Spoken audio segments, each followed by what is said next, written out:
Before the rain, before the rising seas, before the scream of splitting stone and drowning breath, there was a world, and it was not primitive, not young, not innocent. It was old, older than the myths remember, older than the bones in the deepest dust. A world before forgetting. The stories that survived, those carved into clay, spoken over fire, held in dream, speak of the flood as a cleansing, a punishment, a divine reset. But what they do not say, what they cannot say, is what came before. Because that world, the world before the waters, was not merely a land of wickedness and violence, as the scriptures insist. It was a world of power. Power not of empires, but of knowledge, of vibration, of resonance with the source. A world where names held weight, where words did not describe but commanded, where symbols were not signs but keys. And humanity was not asleep. Not yet. They moved with an awareness we no longer recognize. Their architecture was not built, it was grown. Temples that hummed with intention, stones that remembered, metal that responded to thought. Some say there were cities in the sky. Others, tunnels beneath the bones of the earth where light never died. But the truth is harder to speak because it is harder to remember. Because what the flood took was not just soil and structure. It took memory. The world before the waters was not perfect. It was imbalanced, not in chaos but in arrogance. They touched things not meant to be controlled. They named things that should have stayed in silence. They reached for the divine, not in reverence, but in rivalry.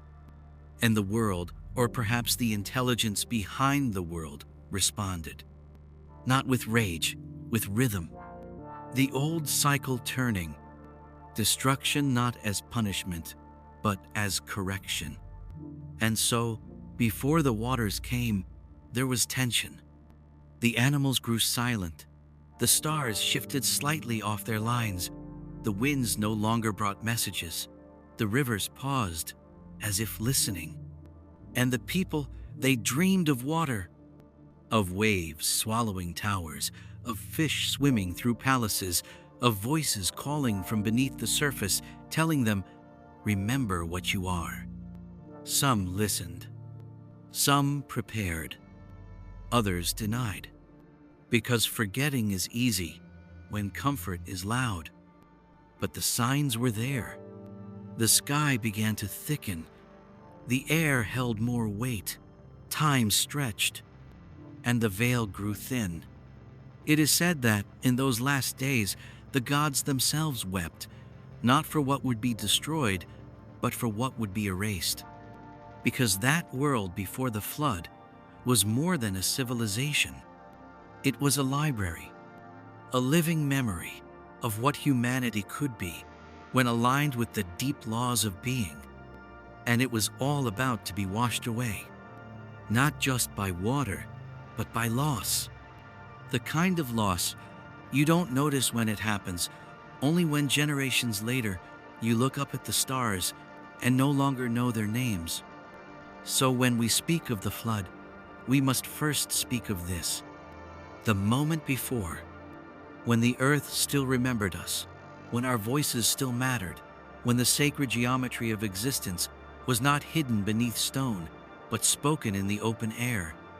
And when we turned away, and in that turning, the water rose.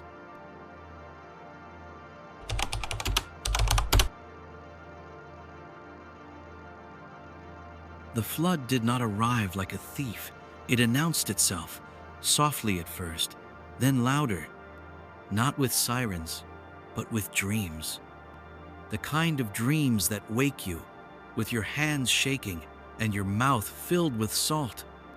The kind of dreams that feel older than your life, as if they were passed to you from ancestors who still whisper through your blood. People across lands, across languages, began to see the same thing. Water, rising, swallowing, dissolving cities, temples, names. They saw animals running uphill, against wind that carried no scent. They saw stars falling into the sea. They heard voices, not in words, but in feeling.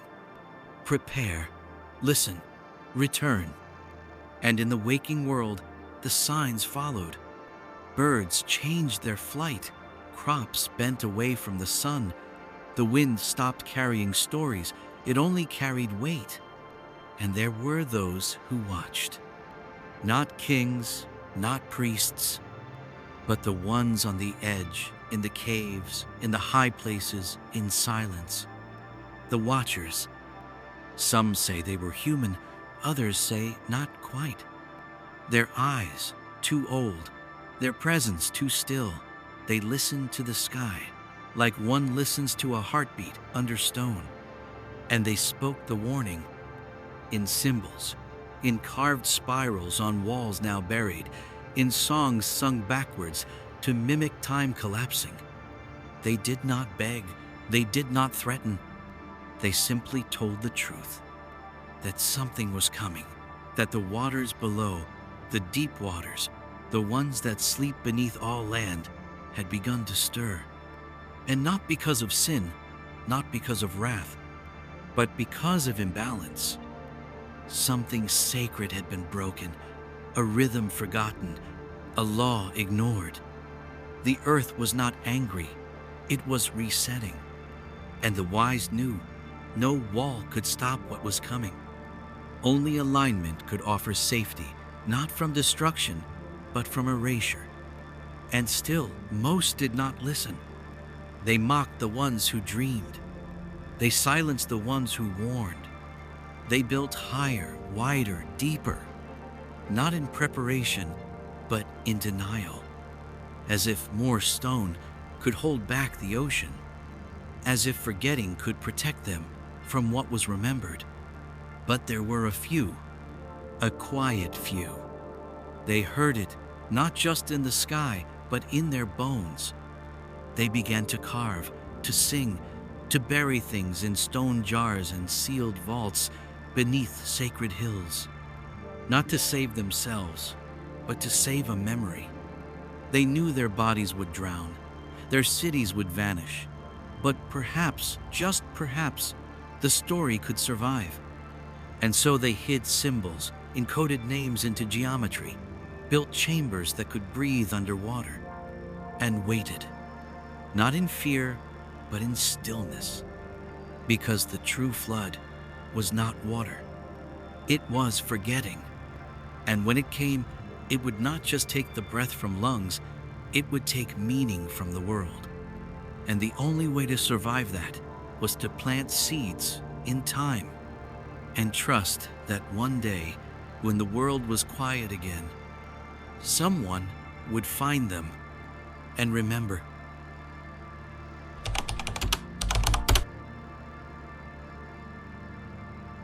When people speak of the flood, they imagine rain, endless, cold, torrential, skies blackened with judgment, clouds bleeding sorrow, heaven crying down its rage. But they forget one thing: the water came from below. Long before the first drop fell from the sky, the deep opened. The old texts say it plainly, that the fountains of the great deep were broken open, a phrase most pass over, a line forgotten. But that line holds the truth, because this was not a storm, it was a release. From beneath the crust of the earth, from caverns that predate civilization, from chambers that hold the memory of creation, the waters surged upward. They did not pour, they rose, pushed by something vast, ancient, patient. The waters had been sleeping, held in place by laws older than language. Waters that remembered the shape of Eden, waters that once flowed across a world unbroken. And now they had been called by imbalance, by forgetting, by the breaking of the song that once held all things in harmony. And so the seals cracked. Not one, but many. Throughout the world, the earth groaned. Not metaphorically, literally. A sound that rose from the depths low, resonant, like a drum of stone being struck by time itself. The ground fractured, not in violence, in release. Vents, fissures, vast mouths in the land opened, and the water poured out, not like chaos, but like memory. It rose through cities, through forests, through temples built too close to the old places. And it brought with it not just destruction, but awakening. Because the water knew. It carried more than salt and current. It carried pattern.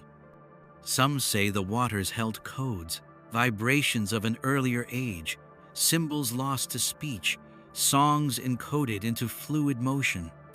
And as it rose, those who could feel it felt more than fear.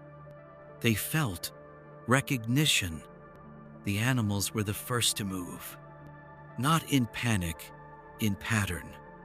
As if following instructions, carried not by sound, but by instinct written in a deeper language. And then the winds turned, not to destroy, but to guide. They whispered routes to the high places, to the hollows in the mountains, to the caves that breathe. But few listened. Most stood until the water reached their feet, then their knees, then their hearts. By the time the sky began to pour, the earth had already released its grief. And those who survived, they remembered the sound the ground made when the seals broke. They remembered how it vibrated, not just through the land, but through the soul, as if something buried had sighed, as if the world itself had said, "Let it go." Because what rose from below was not meant to punish. It was meant to cleanse. And not just the land, but the story.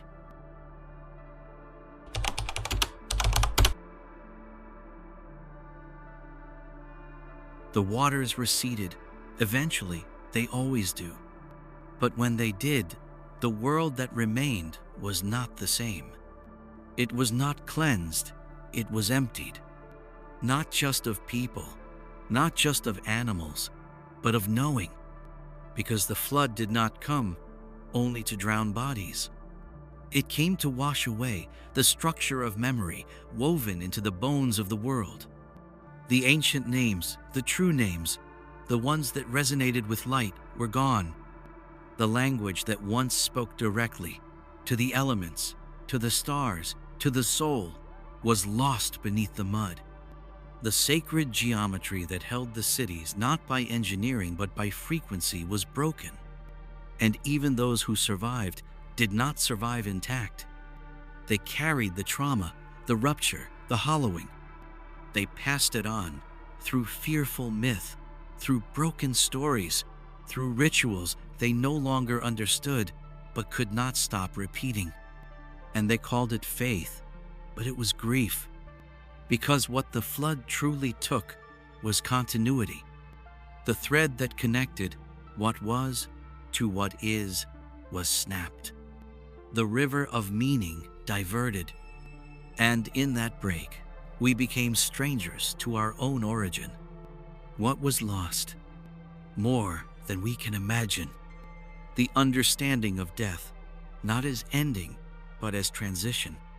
The map of the stars, not for navigation, but for reflection. The songs that healed, the stones that spoke, the fire that remembered, all gone, not erased, but buried. And those who survived, they tried. They built new temples, new words, new gods. But the new gods were echoes. The new stories were fragments. And the deep intelligence that once moved through human life, like breath through a flute, fell silent. It is said that the first stories after the flood were told not to explain, but to fill the silence. And so we replaced presence with theology. We replaced memory with doctrine. We replaced alignment with obedience.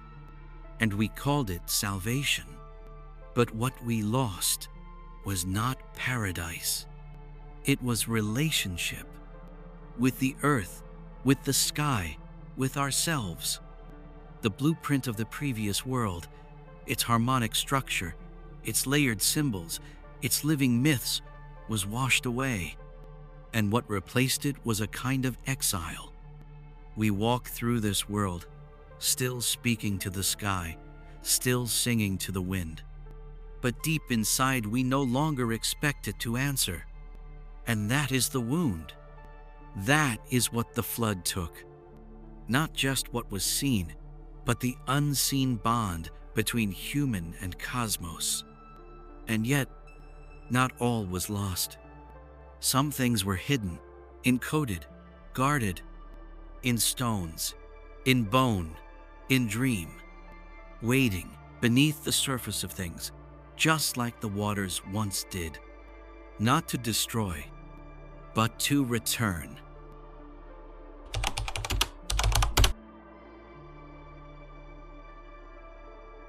Not everyone who survived the flood did so on a boat. Not everyone needed an ark to pass through the waters. Because while one family floated above the waves, others went below. They did not build arks, they remembered passages. They knew the old caverns, the deep veins of the earth, where water could not reach. Tunnels carved long before the First Empire, hollows in the stone where silence gathered like breath. These were the silent survivors.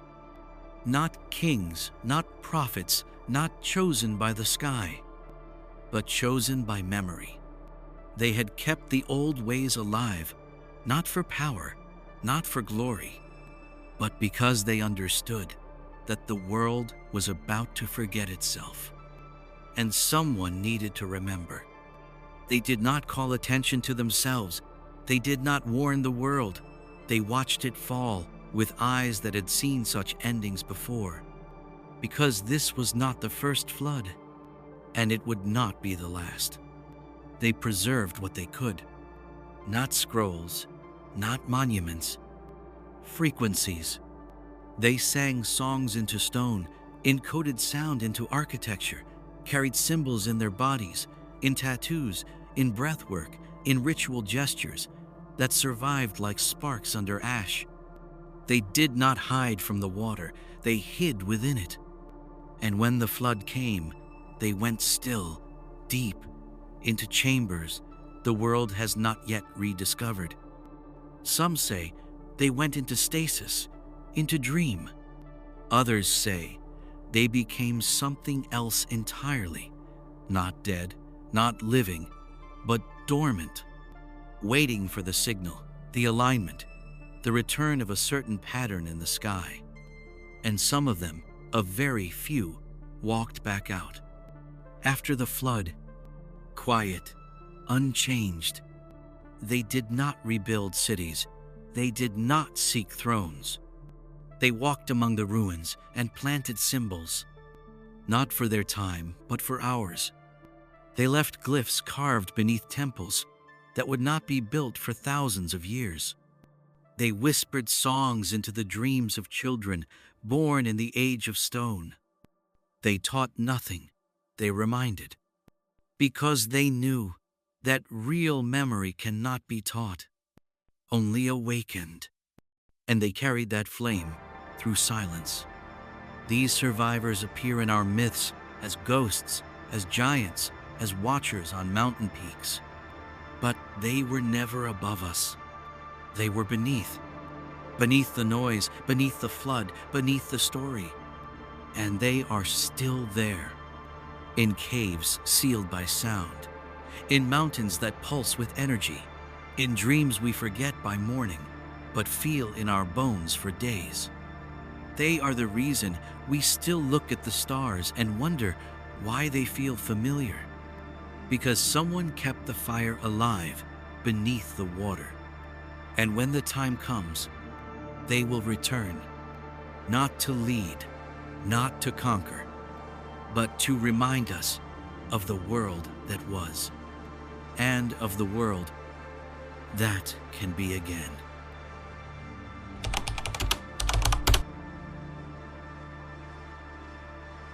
The water pulled back, slowly, as if reluctant, as if it had more to take. It left behind silence, stones stripped clean, bones beneath trees that no longer remembered their own names. And in that silence, we called it survival. But survival is not wholeness. We walked upon the land and called it dry. But inside, something was still flooded, because the flood did not end when the waters vanished. It lingered in the soul, in the deep places of the mind, where language does not reach. We had survived, yes, but something had shifted. There was a weight in the sky, a dullness in the breath. We spoke, but our words no longer reached. Not upward, not inward, not far enough to touch what once listened back. The world was dry, but the connection was drowned. Some said the gods had gone quiet. Others said they had died. Others still whispered that they had turned away, not in wrath, but in sorrow, because something beautiful had been broken. And though the seas had retreated, they left behind a residue. In the eyes of the animals, in the cracks of the stone, in the way children no longer dreamed in symbols. People began to build, not with harmony, with fear. Walls, altars, new myths. Not to understand, to protect.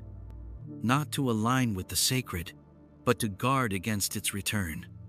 Because deep down we knew the flood could come again, and we did not trust ourselves not to deserve it. We began to name things again, but the names lacked fire.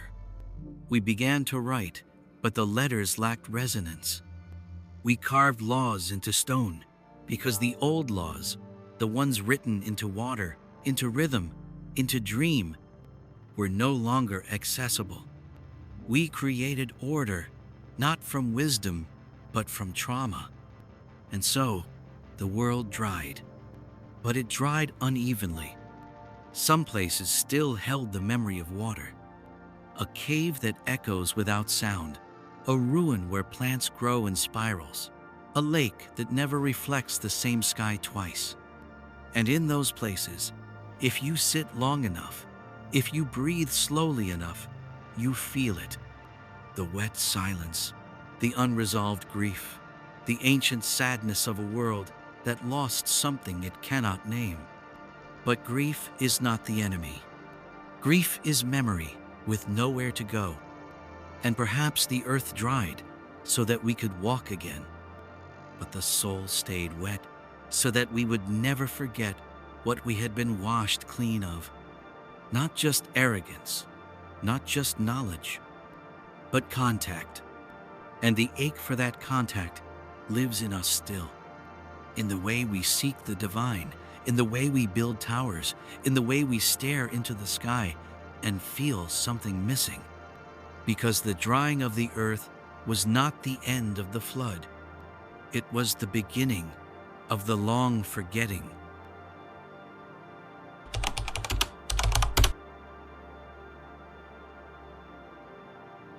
When the waters withdrew and silence took root in the soil, people turned to story. Not to remember, but to explain. Because what we could not process, we had to narrate. And so began the rewriting. At first, it was simple, practical, a way to speak about what had happened, without drowning in the memory of it. But soon the stories grew teeth. They became tools, first to soothe, then to organize, then to control. The flood, once a living memory, became a warning, a myth of wrath, of sin, of obedience and punishment.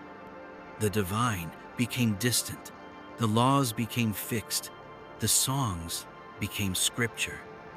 And what was once living knowledge, passed through resonance, symbol, and experience, was now doctrine, dead on the page, safe, contained. Because memory that breathes is dangerous. It moves. It transforms. But a rewritten myth, it can be weaponized, tamed, used. The gods changed faces. They were no longer within.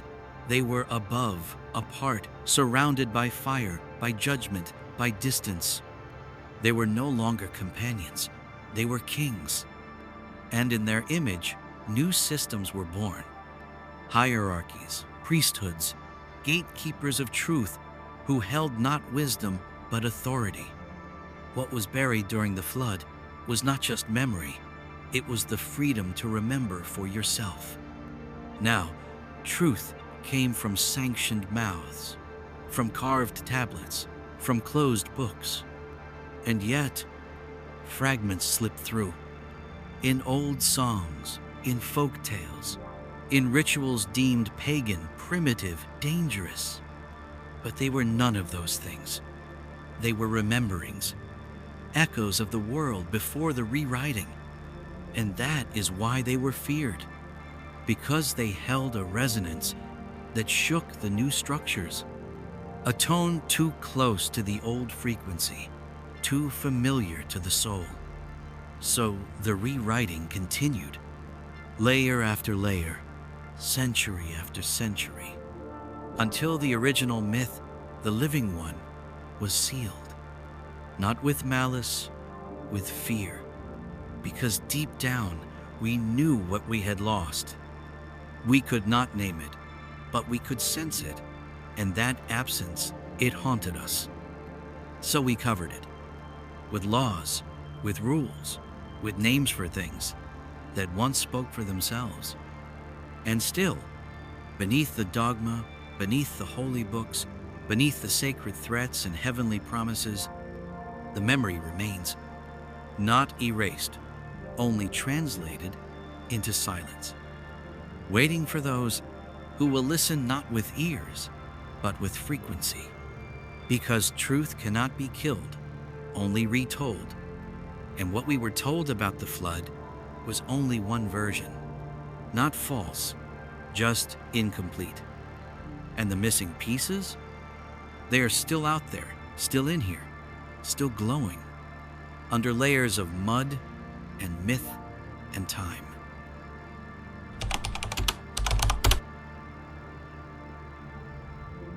The earth dried, civilizations rose, books were written, maps were drawn, and we called it progress. But beneath the layers, beneath the stone, beneath the stories, beneath the silence, something still sleeps. Not broken, not erased, just buried. There are places where the air feels older, where birds fall silent for no reason, where shadows don't move the way they should. These are not haunted places. They are remembering places. Because what the flood took, it also sealed. And not everything drowned. Some knowledge was wrapped in symbols, folded into myth, etched into stone, so old that we no longer know how to read it. But it waits, in spiral patterns carved into mountains, in sacred geometries hidden beneath ruins, in words so ancient they no longer have translation, only vibration. There are fragments, not of buildings, of meaning. A rhythm here, a sound that resonates in the bones, a dream that feels too precise to be imagined. All of it traces of the world before the flood, still breathing, still glowing, still alive. And some have begun to hear it again. They do not always understand, but they feel it. A hum beneath waking life, a pressure behind the eyes, a sudden knowing that what we call history is only the surface. Because the flood never really ended. Not truly. It just became more subtle. It became forgetting, distraction, noise.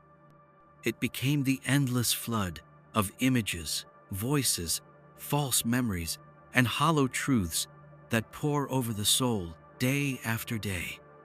And yet, beneath it, the real story sleeps, waiting for silence, for stillness, for someone to stop digging with their hands and start listening with their heart.